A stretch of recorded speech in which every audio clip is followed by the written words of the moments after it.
All right, good morning, everybody.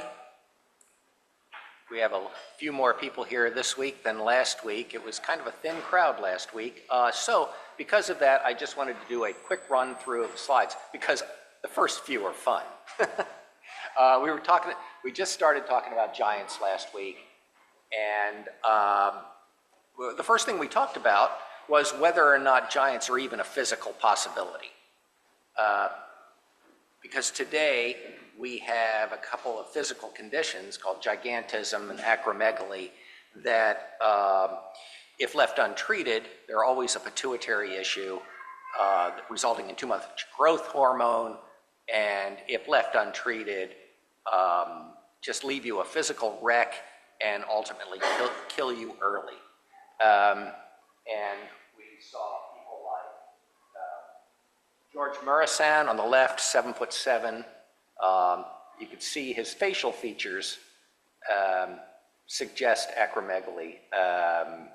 And Manute Bol on the right does not have acromegaly. Same height, 7'7", two tallest basketball players ever. This is, I can't remember his name, but he's the tallest current living person at somewhere in the neighborhood of 8 foot, maybe a little bit more. Arnold Schwarzenegger is 6'2", but there he is next to Andre the Giant and Wilt Chamberlain. Andre the Giant had acromegaly, and Wilt Chamberlain does not.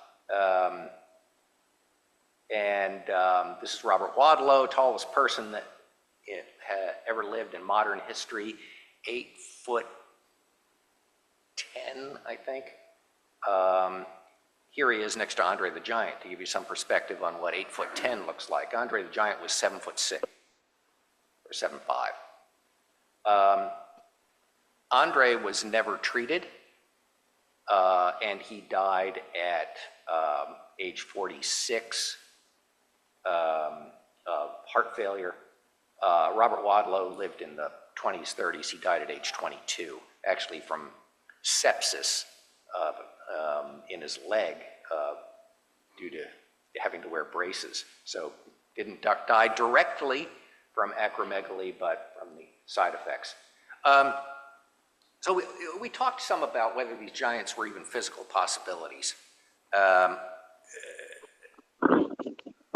We'll see some evidence of, as we get into them a little bit further, of maybe some things physically that weren't right with the giants of the Bible.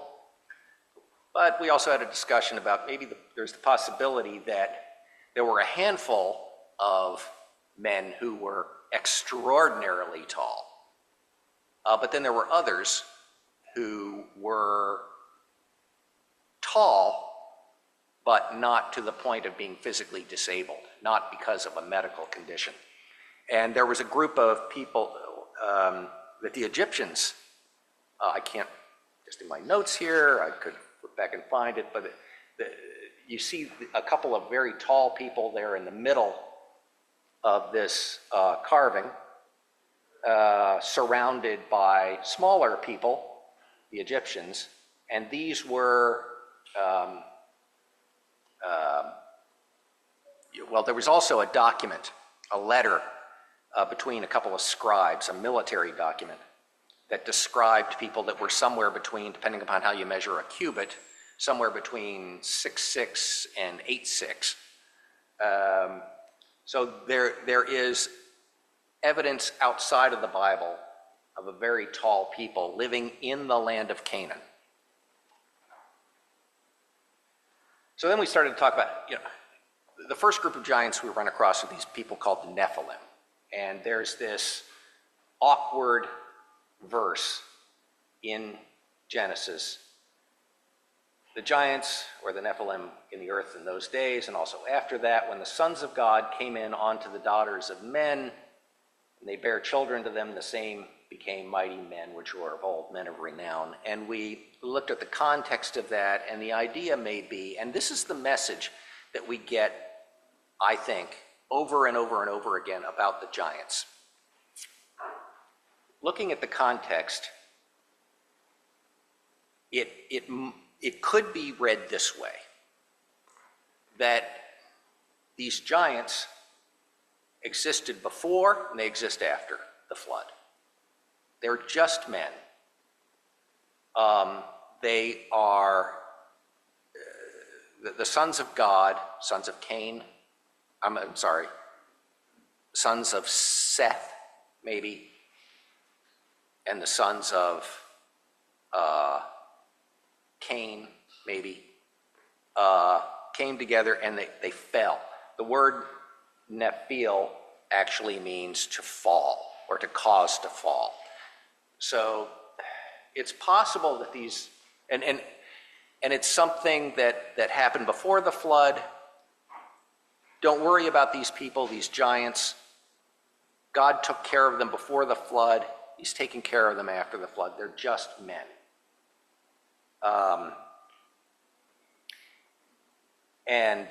Never mind that. That's the context. And then, but does the word Nephilim even mean giant? Because it only appears twice. This is the other time that it appears. In Numbers, Moses says, "And there we saw giants," or Nephilim, "the sons of Anak, which come of the giants, Nephilim. And we were in our own sight as grasshoppers." So I think this verse suggests to me that the word is properly translated as giant.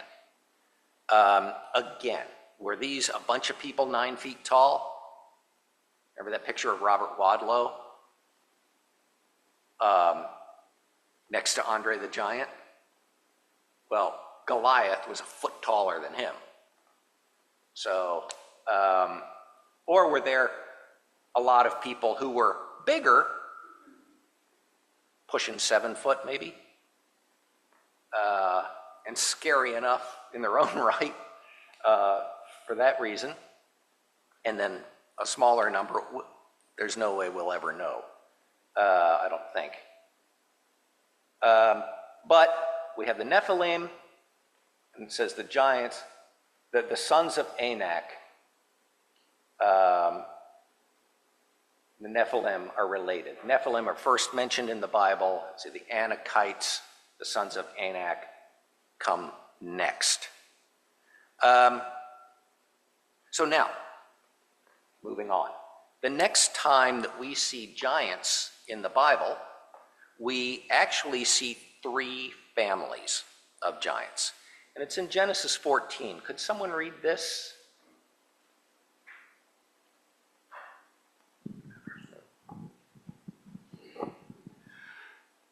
At the time when Amraphel was the king of Shinar, Arioch king of Eleazar, Kedorlaomer king of the Elam, and the title king of Goyim.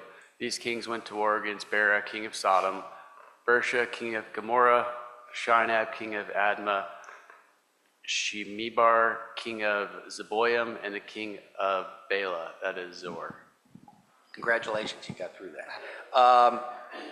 So this is setting up the story of when Lot was captured and taken off, and Abraham then rescued him. But there are some details in this story that are interesting. And sort of, why are they given to us? What's the point of this? And I think we miss it. I think we miss this one point of the story anyway. To get a sense of this, we can see on the map here what's going on. We have these kings from the east. They're in the red. And that's the area between the Tigris and the Euphrates where Abraham originally came from. And they went to war against the kings from around the Dead Sea, the ones that you see there in green.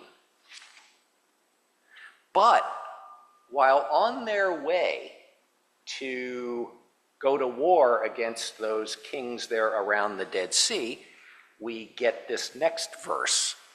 Well, actually, 5 verses later, verse 5, if someone could read that. In the 14th year came Kedorlaomer and the kings that were with him, and smote the Rephaims in Ashtaroth, Karnaim, and the Zuzims in Ham, and the Emims in Shaveh Kirithaim. Okay. This is the first mention of the Rephaim. And it's part of the four story. It says the Rephaim lived in Ashtaroth Karnaim, so that's where that yellow arrow is pointing. This is the first time they are mentioned, the Rephaim or Rephaites. And it's just part of this story of the four kings coming to attack the five kings. Like, oh, and while they were on their way, they did this other thing.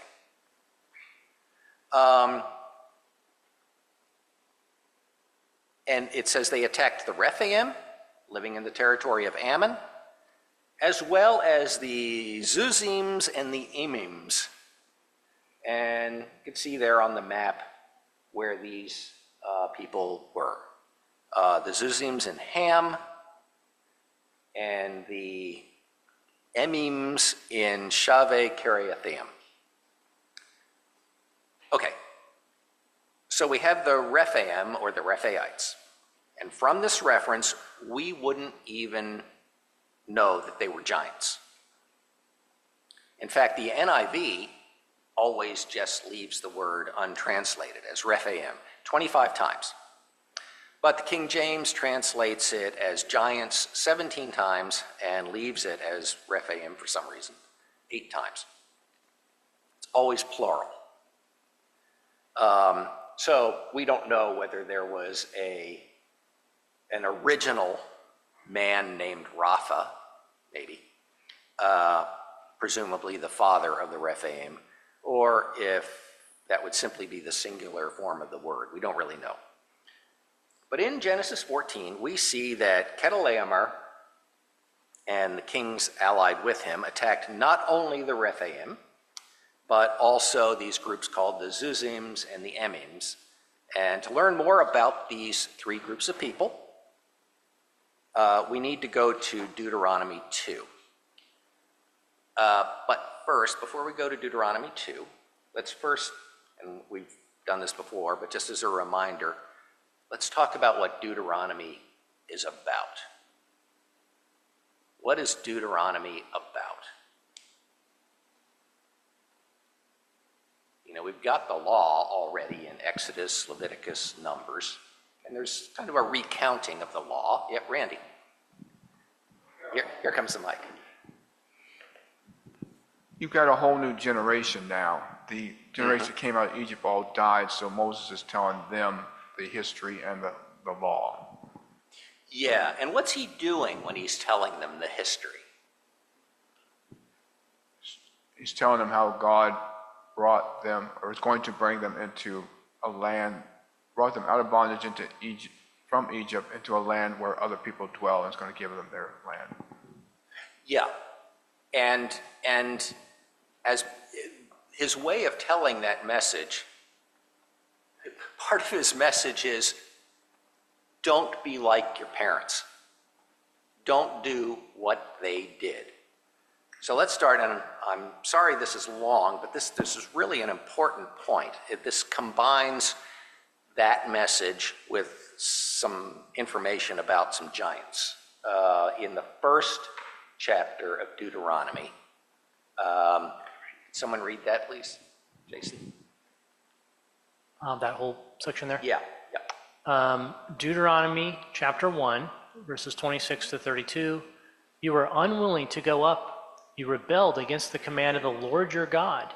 You grumbled in your tents and said, the Lord hates us.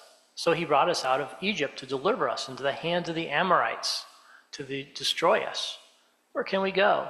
Our brothers have made our hearts melt in fear. They say, the people are stronger and taller than we are, and the cities are large, with walls up to the sky. We even saw the Anakites there. And then I said to you, do not be terrified. Do not be afraid of them. The Lord your God, who is going before you, will fight for you as he did for you in Egypt, before your very eyes. And in the wilderness, there you saw how the Lord your God carried you As a father carries his son, all the way you went until you reached this place. In spite of this, you did not trust in the Lord your God. Okay, and so that's the first chapter. Let's also take a look at a similar reference from the last chapter. Now, if Moses was meant to give them a pep talk, I'm not sure the way he leaves them, the last thing he says to them is exactly that. Yeah, if somebody could now read this from the end of the book.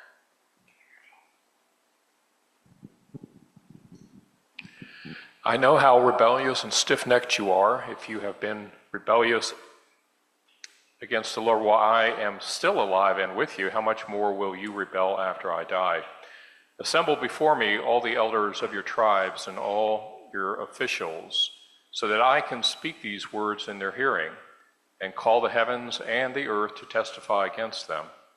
For I know that after my death, you are sure to become utterly corrupt and to turn from the way I have commanded you. In the days to come, disaster will fall on you because you will do evil in the sight of the Lord and arouse his anger by what your hands have made. Okay, thanks again. Again, it may be a cultural thing. I don't know if that would fly today as his last words of encouragement to them. But, you know, in chapter 1, I won't go back to that slide, but in chapter 1 it says, 38 years ago, you rebelled, your parents, rebelled. And here he says, I know how rebellious you are 38 years later.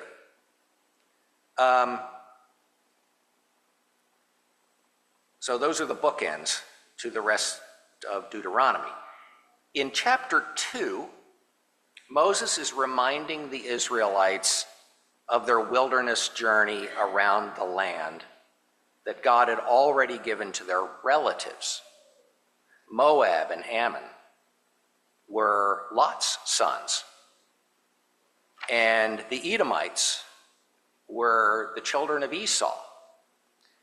And here in chapter 2, Moses gives us some interesting history that took place at both the beginning and the end of these wilderness wanderings. And he fills in some holes for us about giants. In the first part of this reference that we're about to look at, he's talking about an event that occurred early in their wilderness wanderings. Events surrounding the descendants of Lot, Moab, and Esau's descendants also. And then he talks about something that occurs more recently, 38 years later. But it's a mirror image reference. And in that case, it's about Lot's son, Ammon. So here's the first part. And I'm sorry these references are a little bit on the long side, but again, we get two things here. We get history about we get three things actually. We get history about the giants. We get the message of do the right thing this time. And we also we'll get another message about how God deals with nations and moves them around. So three things from these next two references that we're going to look at. If someone could read this now, please.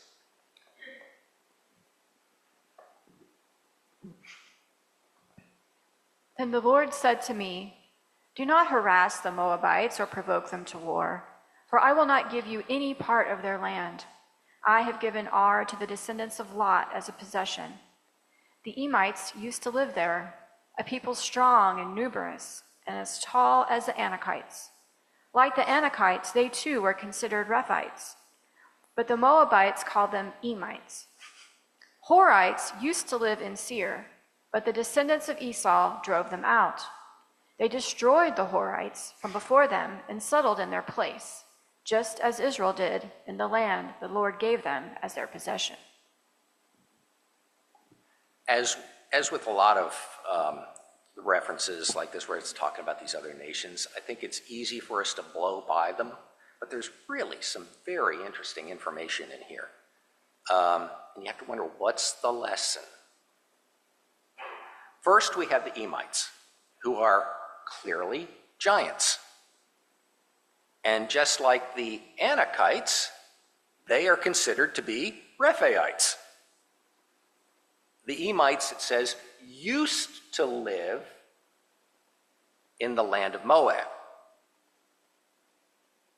Second, it tells us that the Edomites, the descendants of Esau, drove the Horites from their land just like Israel drove the inhabitants out of what was to become their land.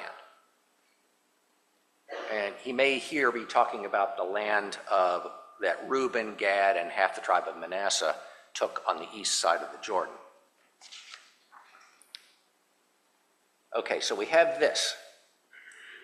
And then, verse 14 says, 38 years have passed. And now we come to the next few verses, starting in verse 19. So here we have the Moabites and the Edomites and the Emites and the Horites. And now in this next set of verses, if someone can read this.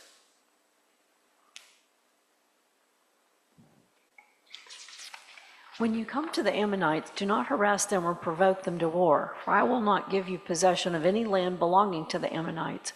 I have given it as a possession to the descendants of Lot. That too is considered land of the Rephaites who used to live there, but the Ammonites call them Zamzamites. They were a strong people and numerous, and as tall as the Anakites. The Lord destroyed them from before the Ammonites, who drove them out and settled in their place. Okay. See, the wording is almost identical. It's like swapped out names of people, kept the same wording practically. I'm not giving you this land. It belongs to the Ammonites, your cousins. But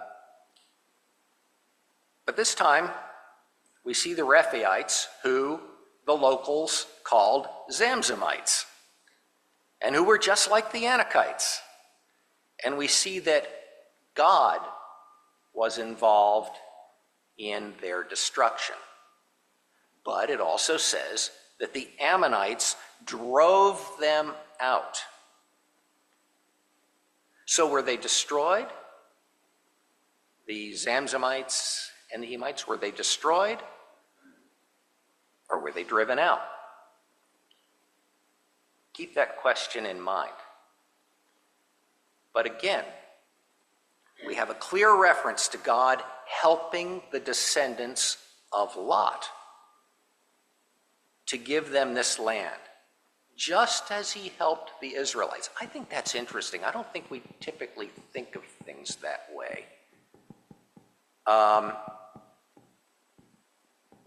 And does this ring any bells from earlier sessions here, earlier classes?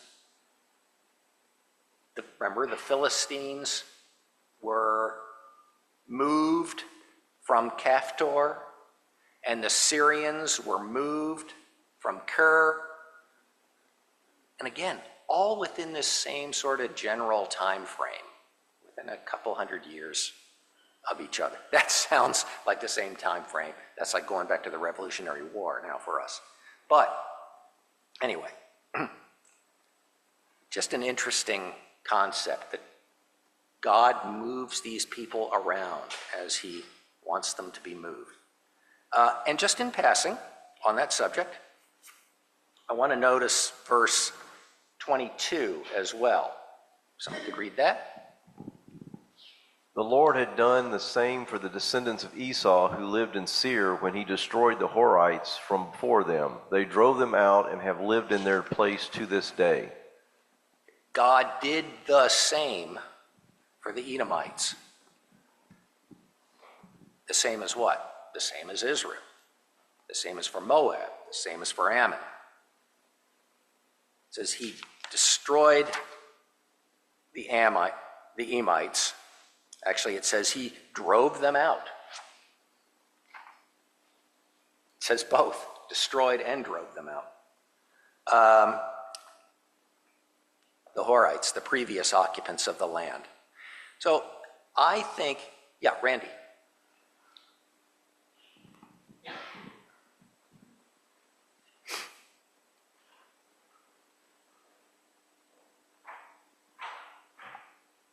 All right, so we said before that he drove out these people and brought their cousins in or relatives in. I begin to wonder, was God being merciful at this time to the descendants of Esau, Ammon, and Moab, who had left him, but his whole purpose in putting them there was for Israel to be a light to them and to try to bring them back, which Israel did not do, unfortunately. Yeah, that's a good question. Why did God treat them this way? They were related to Abraham. One was direct descendants, others were nephews. Yeah, good question. Why did he treat them special? And what are the implications of him treating them specially for us, for our families, extended families? Yeah, good question. But remember before I said, doesn't seem like Moses is very good at giving a pep talk. I think that's actually exactly what he's doing here. Because he's saying, look, God drove, he's telling Deuteronomy 2, Deuteronomy 1, he says, don't be like your parents.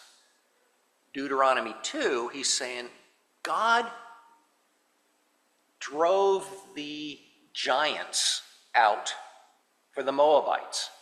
He drove the giants out for the Edomites. He drove the giants out for the Ammonites. And it doesn't actually say giants for the here for Edom.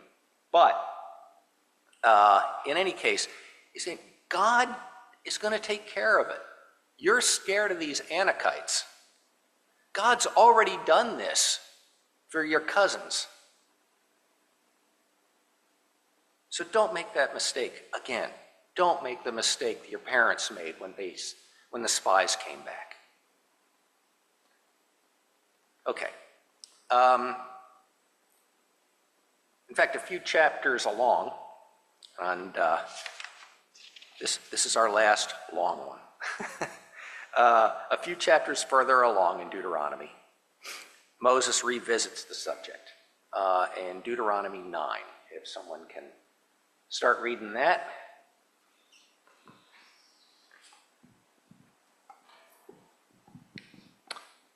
Hear, Israel, you are now about to cross the Jordan to go in and dispossess nations greater and stronger than you, with large cities that have walls up to the sky.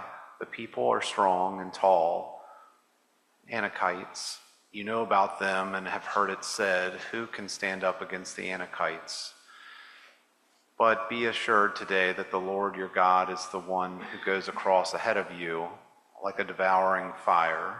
He will destroy them. He will subdue them before you, and you will drive them out and annihilate them quickly, as the Lord has promised you. After the Lord your God has driven them out before you, do not say to yourself, the Lord has brought me here to take possession of this land because of my righteousness. No, it is on account of the wickedness of these nations that the Lord is going to drive them out before you. It is not because of your righteousness or your integrity that you are going in to take possession of their land, but on account of the wickedness of these nations. The Lord your God will drive them out before you to accomplish what he swore to your father, to Abraham, Isaac, and Jacob.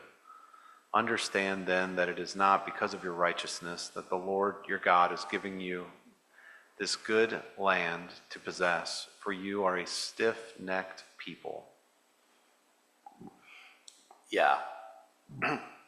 Thanks.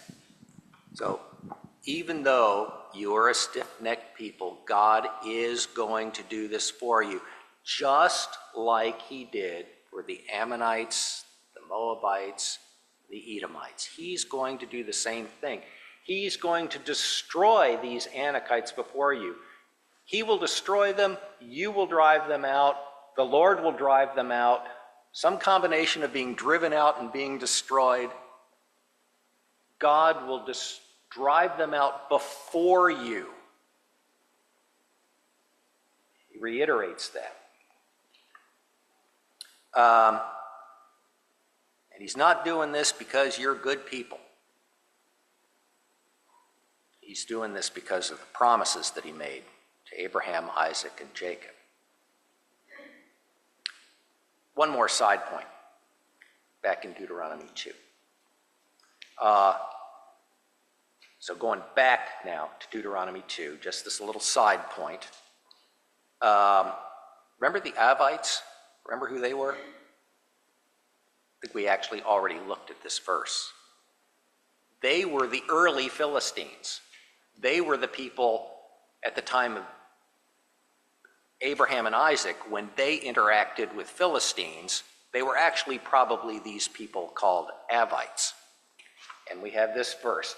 As for the Avites who lived in the villages as far as Gaza, the Caphtorites, the real Philistines, came out of Caphtor, destroyed them, and settled in their place. Just another example. All these people being moved around, some things being set up in just this way. Okay, so now let's go back to Genesis 14. These 4 kings against 5 kings. Someone could read that?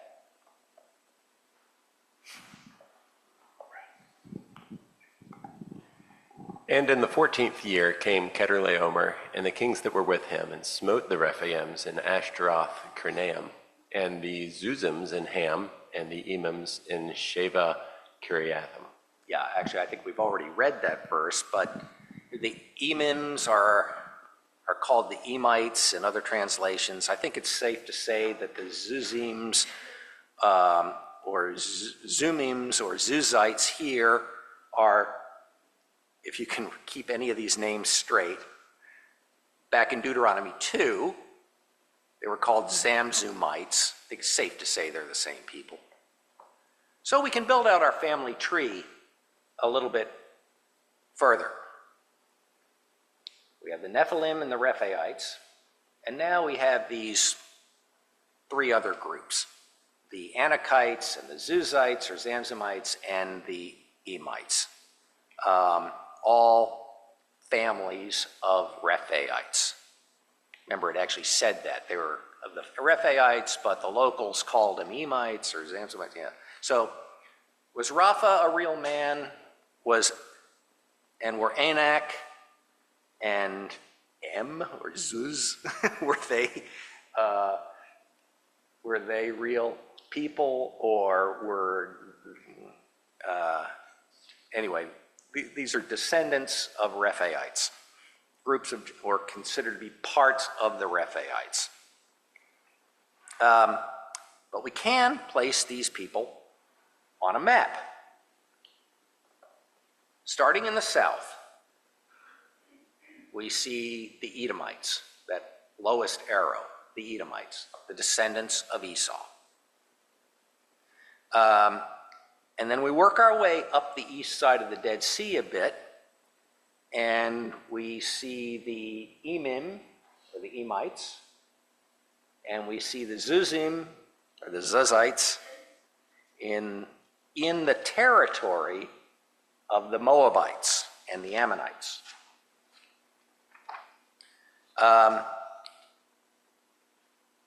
And on this same map, we're taken back, and you see the Rephaites up there at the top, but on the same map, see the red arrow, we're taken to the Anakites as well. Looking to the west of the Dead Sea, you can see that where they lived.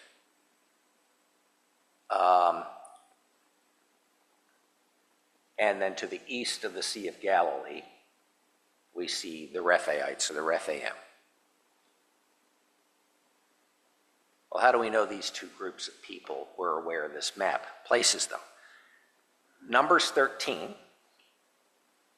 we're told about the 12 spies who went through the land. If someone could read that.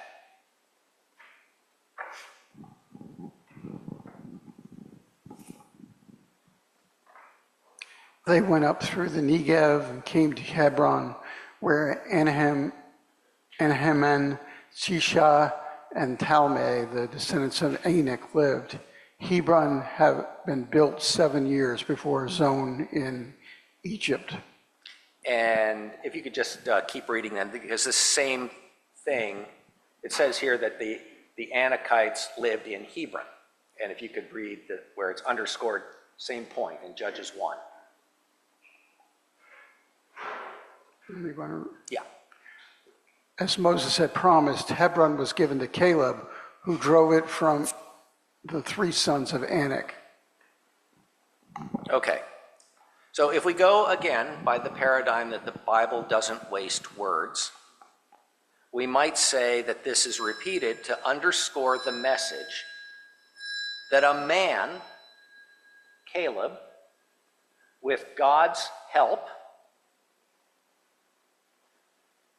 defeated a giant. In fact, at least 3 giants. Ahiman, Sheshai, and Talmai, the descendants of Anak.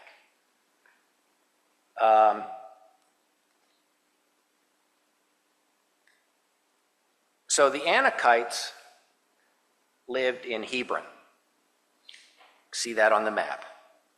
And we're further told that Caleb said this. If someone could read that, please. Same point.